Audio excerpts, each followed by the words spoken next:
Today we are going to look at how to make your current Google site more accessible. In this session, we are going to look at what is accessibility and why it's important, what we need to consider to make our websites more accessible, how to add alt text, what a screen reader is and what a screen reader sees, and we'll look at the Wave evaluation tool, which gives you an accessibility score. So what is accessibility? What do we mean by accessibility? What do you think of when we talk about accessibility? I like this image because not only does it remind you of the disabilities or the accessibility needs that we know about, so the cognitive, the visual, the auditory, and the motor skills, it also reminds us to look at what a student's accessibility by the internet is like, what is their connection like, and what device are they using. The great thing about improving accessibility on your website is we're not just talking about improving it for people who use screen readers, although this is important, and we're not just talking about putting closed captions or subtitles up, we're talking about making it accessible for all, so everybody can get the important information they need from your website. Does anyone know what ALI stands for? I'm asking because nobody ever told me what it is or what it meant, and I had to Google it. ALI is the shorthand for accessibility. So instead of writing out the word accessibility, they write A11Y. And well done to all of those who already knew this. Why is ALI important? Well, let's just pause for a moment. How many people do you think have a registered disability in the US alone?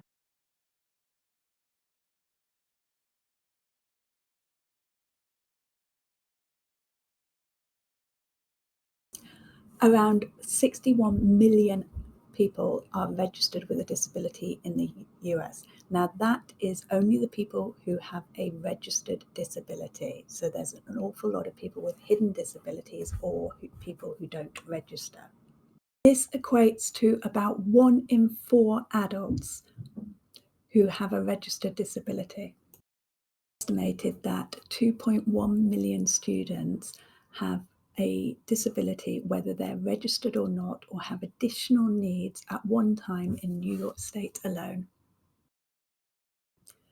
20% of all students have a registered disability.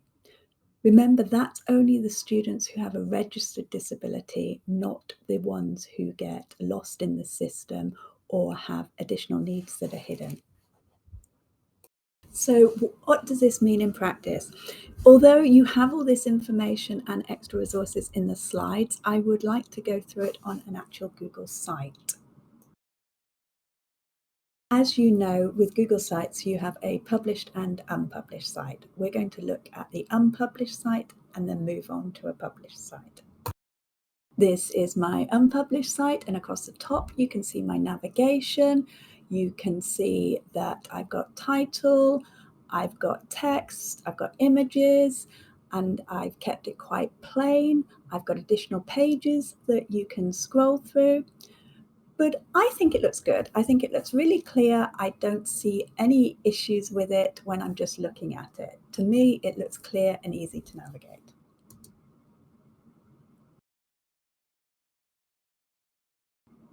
So this is my published site. We are going to be using the Wave Chrome extension. I don't know if you've heard of it, to get an accessibility score and to show us any errors and alerts. Before we move on to the Wave tool and I show you the scoring, can anybody spot any errors on this page or any things we can correct easily? If so, jot them down and we'll see whether you're right. Wave tool basically gives you a list of errors and things you need to correct that will improve accessibility. You have to remember to do it on the published site, not on the unpublished site, because you will get a lot of additional errors on the unpublished site. The easiest way to install the Google Chrome Wave extension is to go to Google, Google the terms, Wave Chrome extension, and then you click on the link and install it. Once you've installed the Wave Chroma extension, it appears in your toolbar on the top right-hand side as a W. It's grayed out at the moment because I don't have it turned on.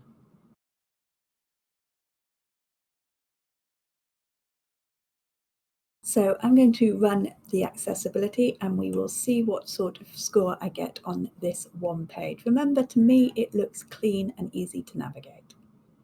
If you've noticed any key issues, let's have a look. I'm just going to run it by clicking on the W, and you can see an informative page comes up that tells me I have one error, one contrast error, 19 alerts, and then I've got things that are in red and green.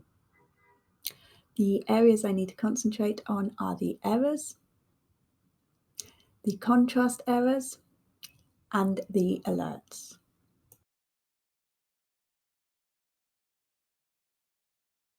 You'll notice this is a slightly different site, but what I've done is I've run the Wave tool, and how the departments, DIIT or Central, would calculate your score is they look at the number of errors. So there's 11 errors. They look at the number of contrast errors. There's 3 contrast errors, and I have 19 alerts. So each error counts as 1, so that would give me 11 points. Each contrast error counts as 1, so that would give me 12, 13, 14 points. And each alert counts as 0.5, so that would be roughly 4. So we're talking about 18 points on this page for my score. And what they then do is they look at the number of pages. So they look at 6 pages, that's your home page, plus 5 other pages. They add all those scores together and divide by 6. So if I had only one page, my total would be 18, well, approximately 18, and this would give me an overall grade of a 3. Let's look at this site again. So on the left, you see my errors, contrast errors, and alerts. Now I need to know what these mean. So I go to the main page, I click on it, and it tells me what it is. These ones across the top are very easy to correct. So I turn my navigation, and we'll do it in a minute, from the top to the side, and that will correct an error. As I scroll down, you will notice there's red, green, amber across the page. So red and amber are things I need to try and correct. Green and purple are fine.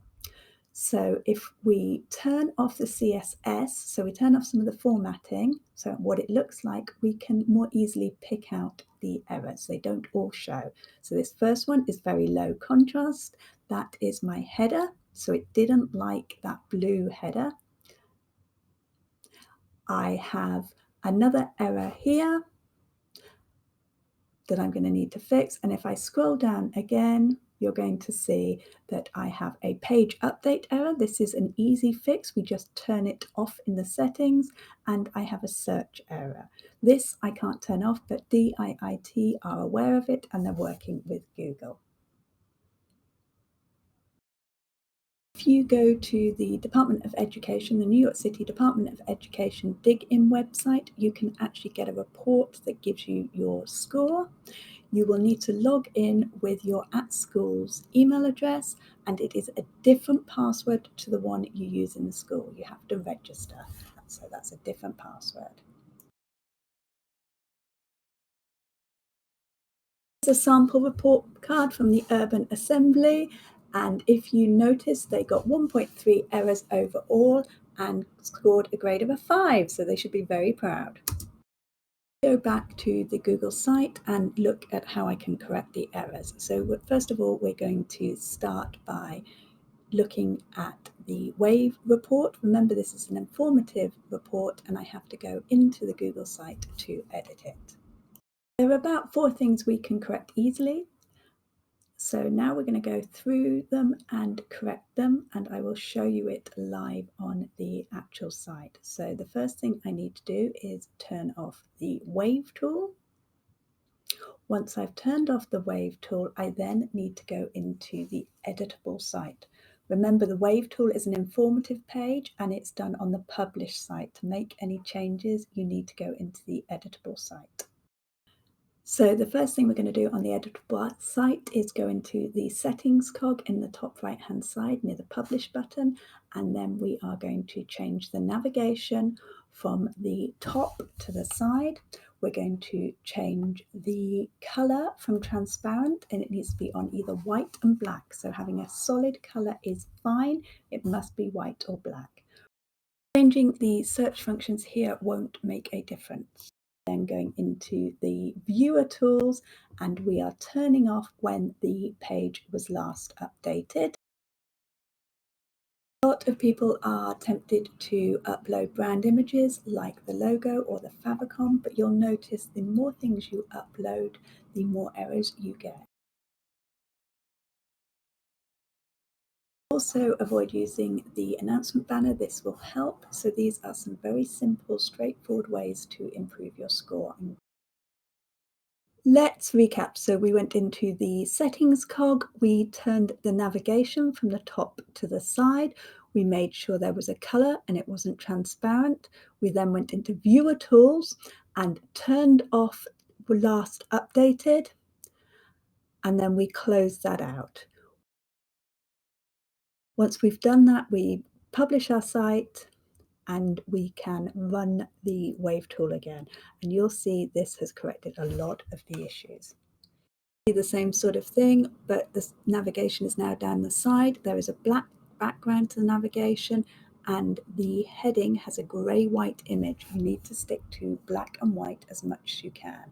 Yellow and blue will fail the contrast. You need to stick to black and white. I originally had this header a different color. Let me just show you. So I click on the header and then I click on change image, and I'm choosing from the selected images there. What you'll find is Google is meant to do its magic and change the contrast automatically. So it's done its adjustment. However, when I ran this through the Wave Chrome extension, I found that it failed on color contrast. So you need to stick to a black and white or light gray image as a background. Stick to as light as you possibly can. Embedded. However, I had to go into settings and turn off the image because the original image did not have alt text, and it's the thing we're going to go on to next, and this will create an error on the web tool. So I went into the settings option and turned that image off. For every image, you have to have something called alt text. Tracy, yes, I have a question regarding that. This is Eleni speaking. Yeah. So how can we know if an image has alt text aside from going into Wave? Is there any other key, or do we have to just trial and error it?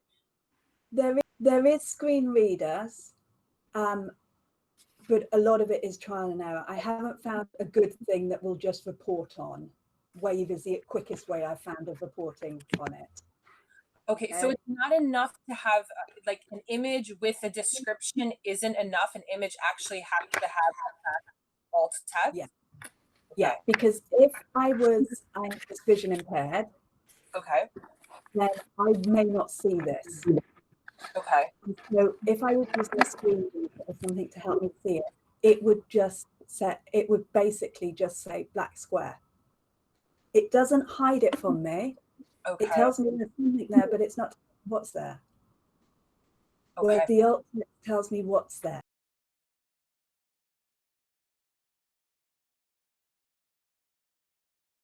To add alt text, you go to the three dots. So you first of all you click on the image, then you click on the three dots above it.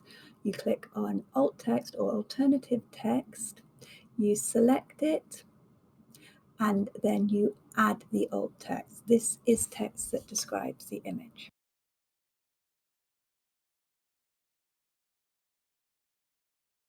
It's just been a great question asking whether we can do this for everything. However, you must have the original image on your website to be able to do this. You always need to add alt text on the original source.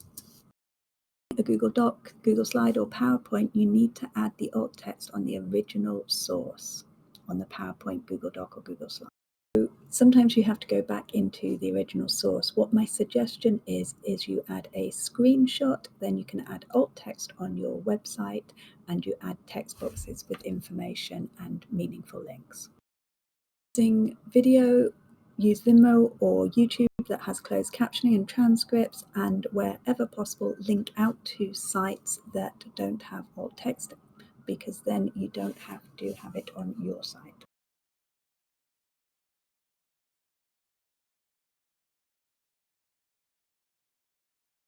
To check for mobile responsiveness, this is what it would look like on different devices, and Google has the option built in at the top here. So you can see what it looks like on the different devices.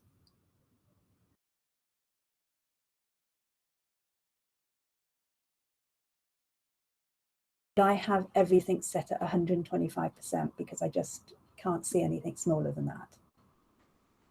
So if I go to my published site and I zoom in, I'm just using Control+. And you see I can get up to 200%. All my words are staying on the page. It's not cutting things off halfway through. I have to scroll to see things, but it's not cutting my words and making them run over different lines. Into the IIT Dig-In and you get the report for the school. You look at the school report and you need to have an overall grade of a 5. This means you need to have 3 or less errors on every page. That can be made up of alerts, contrast errors, or errors, but you need to make sure you have less than 3, a total of 3 on each page. An assembly website and they scored a 5. As you'll notice, they've kept it very, very simple, black text, white writing, and they have images on their page that have alt text, and they have meaningful email links. You'll also notice that they haven't managed to turn the search off, so that's fine, but they have a side navigation there, and as you scroll down, you will see that everything is very simple, and they used headers, subtitles, and normal text, because remember, screen readers can't read bold, color, or italics. You may want to put these on for your non-visually impaired reader, but just don't go overboard. Remember, if you check your accessibility score using the Wave tool on the unpublished site, you're going to get a lot more errors because there's all the editing tools. You click on the 3 dots above the image and you click Add Alt Text. Now, adding alt text is an art because alt text needs to be meaningful, it needs to be descriptive and tell me what is there, but it doesn't need to be overwhelming. One of the things with the art of alt text is you need to keep alt text under about 20 words. If an image is purely decorative, it's not giving us any additional information, then you can mark it as a decorative image. You shouldn't use this option very often. Best practice is to add alt text. I'm as guilty as this as everybody else, and I quite often forget, and I will put on my website or in my emails, click here. On your website, you need to check that your links are meaningful. By meaningful links, what we mean is that they're descriptive. They are not long URLs, or they are not just words like click here, read more. The problem with something like click here, read more is it doesn't tell you what you're clicking here for. So an ineffective link would be click here. An effective link might be WebAIM has a comprehensive article describing how screen readers use links. Another example would be download a printable card with more tips. This again is ineffective, it's not very helpful. Whereas if you had printable PDF icon, checklist of tips for creating accessible content, this would make the link much more meaningful. When thinking about formatting and file types, don't use PDFs because very few screen readers can read them. It's only very expensive software that can read it, not the free. Other devices can't always access PDFs. Make sure you use headers, subtitles, and normal text to differentiate on the importance of the text. Don't just change the font size. If you're using anything with images, make sure there's alt text in the original document, or make sure there's alt text on your website. Don't add images that there is no alternative text or that you haven't marked as decorative images. What you need to make sure is that any text and labels have enough contrast so readers can see them. Some people get really arty and try to fade things in, but this actually makes it difficult for the person who's watching the video. Don't use lots of flashing images, arrows, etc. That can trigger different conditions. Wherever possible, link to sites that have captioning, that's the CC, and transcripts. So sites like YouTube have transcripts and closed captioning. Finally, don't use videos that rely on Flash. I'm not sure when exactly Flash is going to die. I feel like they've been saying it's going to die since it was about 2 years old, but it will be end of life next year at some point. So don't use videos that rely on Flash. So I've gone to YouTube, and at the bottom, if I hit CC, it will put the subtitles or closed captioning. And as I play it, you'll see the captioning change. The other great thing you have on YouTube is under the 3 dots. For a lot of videos, not every video, you have transcripts. If you click on the 3 dots, you can open the transcript, and this is literally a transcript that you can read or you can click to get to certain points. I'm showing you this because lots of teachers don't know this hidden gem is there. Talked a lot about screen readers today, so just to give you a quick idea of what they see. So if there is just an image on the site, then they see a blank space. They see absolutely nothing. So this is an image that a school put up, and what happened was at the beginning of COVID, they took a screenshot and they added this. But the issue is a screen reader can't see it, the link is ineffective, the image and the colors make no impact on a percentage of their students or their community. Unfortunately, we've run out of time about color contrast, but if you look in the slides, there's links and videos. Color contrast, mainly the key thing is to keep to white background and black text, or a black background and white text. If we can be of any more help, don't hesitate to contact us. Contact the team at Project Recess. So that would be Tracy at projectrecess.org or Santi at projectrecess.org, or you can go to our website, projectrecess.org. Thank you for joining me, and I hope this has been helpful.